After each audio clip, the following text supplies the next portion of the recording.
Good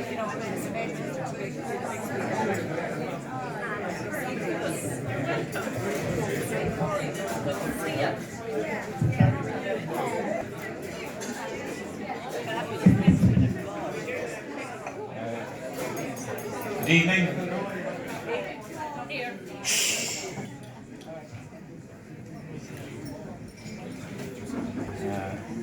Larry, friends of Larry, Captains Mary and Dave, fellow members. Larry Hingerton was born in 1929, and don't worry, I'm not going to do his "This Is Your Life" program or anything like that. It's just far too eventful and colourful of a life. But I would like to highlight a few of the milestones in Larry's life to date. His first experience of work was at the age of 11 in his father's or grandfather's.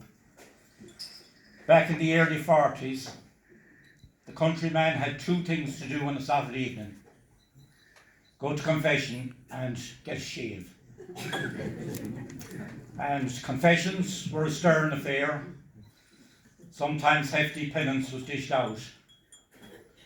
The visit to the barber shop was in many ways an extension of confessions, but where the sinner received a much more sympathetic hearing.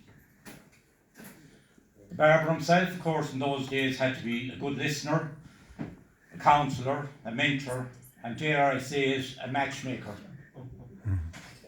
For these were the days long before Not Marriage Bureau. Larry's role as a young helper in those days was to prepare faces for shaving.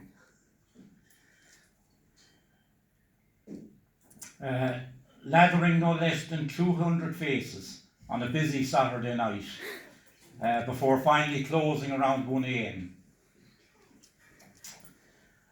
His early school days then were in the secondary school in CBS in Ballinrobe. He got plenty of encouragement from the brothers there and developed his interest in music, starting out, I believe, with the clarinet. So his two passions came to life: barbering and music.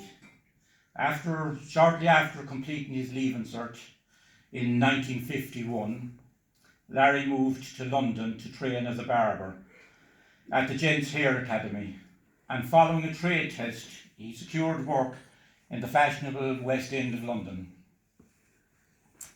While there, he had the self-belief in his own musical abilities to seek out music lessons. Replying to an advertisement in the Melody Maker by leading trumpet teacher at the time, John Shakespeare, Larry found a trumpet teacher and a mentor for his musical talent. His return to Westport then and his impact on the Westport community. Fortunately, Larry was not dazzled by the bright lights of Piccadilly. Fortunately for us. Upon his return to Westport in 1953, Larry set up his own barber shop, Lorenco's, in 1957, and started up his own jazz band. Larry was fortunate in that he loved his hairdressing and often said he was lucky to have an occupation that was also a hobby. And his dedication to his work brought him to Paris every autumn so that he keep up with the latest hairdressing styles.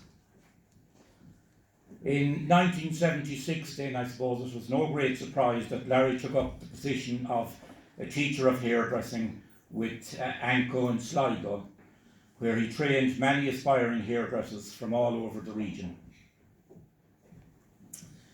For the years that followed, any young cove that needed a lift to Sligo on Monday or home on Friday never knocked at Larry's door in vain. We didn't have exclusive rights to his music talents, His jazz talents was shared with PJ Duffy's Bar in Ballina for the weekly Tuesday night jazz sessions. Aside from his two great passions, Larry was a wonderful community man. Just to mention a few, he was a leading light in St Anne's Boxing Club, the Westport Town Band, the Order of Malta, and the past president here of Westport Golf Club. Were all voluntary activities to which he gave generously of his time and talents. So that brings us to Larry Hingerton today at 90. And all I can think of is young at heart.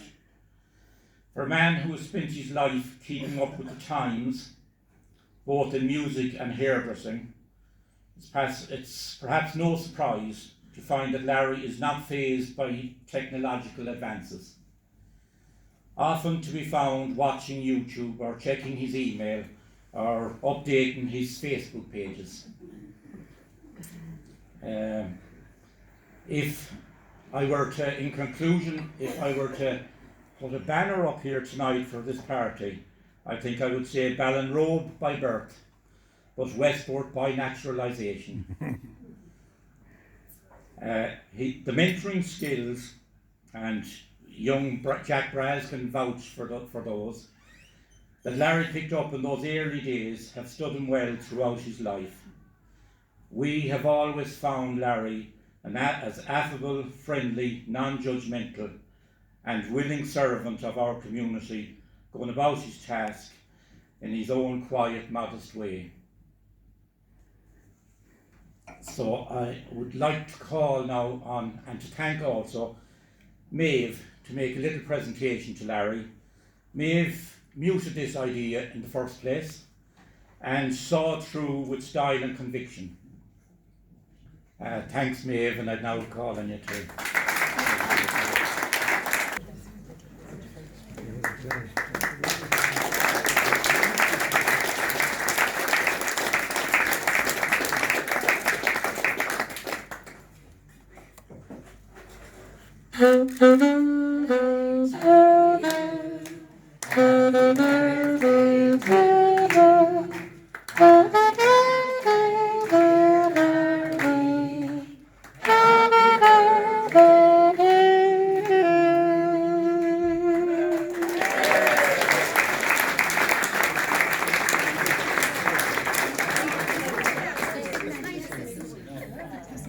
Go on, Larry, you have the wind.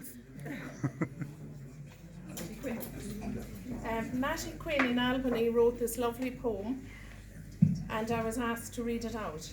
And he wrote, "I have met a lot of movers and shakers in my time. They tell me how it's used to be way back in their prime. But let me tell you guys, nothing else compares to the legend who plays jazz and used to cut my hair. He sings a lot like Satchmo with some gravel in his voice. Hello, darling, and ain't misbehaving. Pays your money, takes your choice. So let's all raise a glass to Larry and his sound and listen to some jazz as you are homeward bound." Thank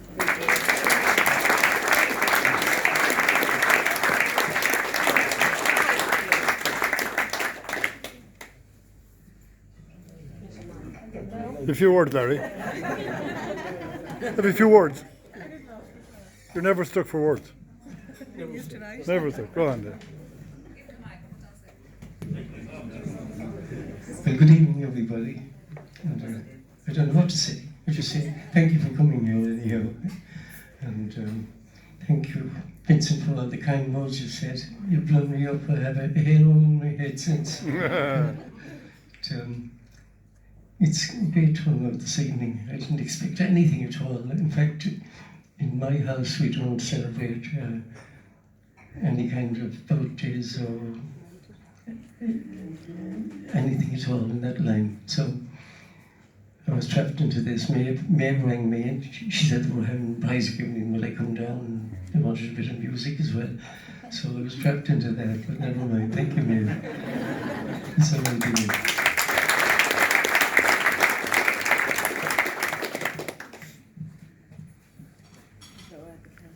I think Maeve is coming along with with the knife.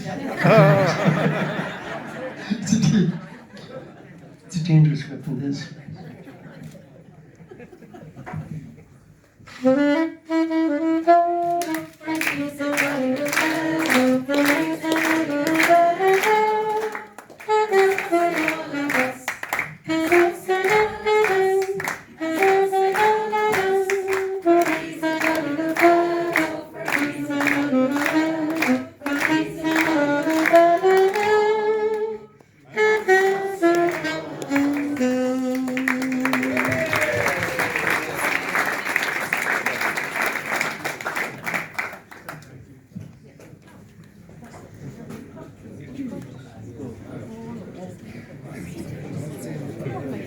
Yeah, you can do it.